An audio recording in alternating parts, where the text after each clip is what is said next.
This is Logan Marquez, and today we're going to be solving one-step equations using addition or subtraction. A lot of people think this is confusing, but honestly, it's pretty easy once you get the hang of it. Even I had a little bit of a hard time the first time. Basically, you're just trying to leave the x alone. Not just the x alone, but like x equal blank.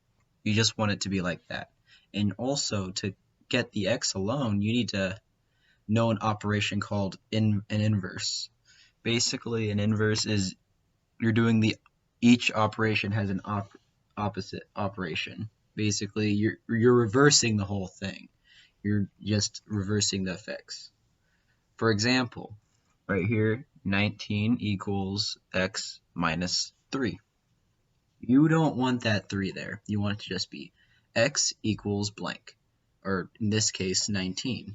So we're going to, in order to reverse the effects of -3, we're going to inverse by getting rid of it by adding 3, so there's nothing there.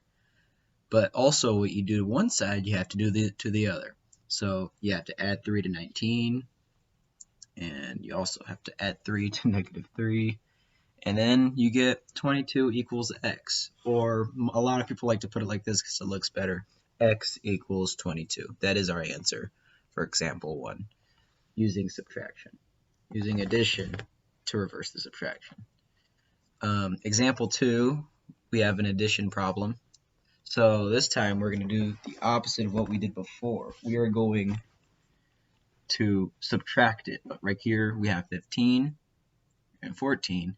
So we are subtracting 15 from 14 on one side, and then we're also subtracting 15 from 15 over here. And we get -1 when we subtract it. So it's -1 equals x, or x equals -1. However you want to put it. And that was it.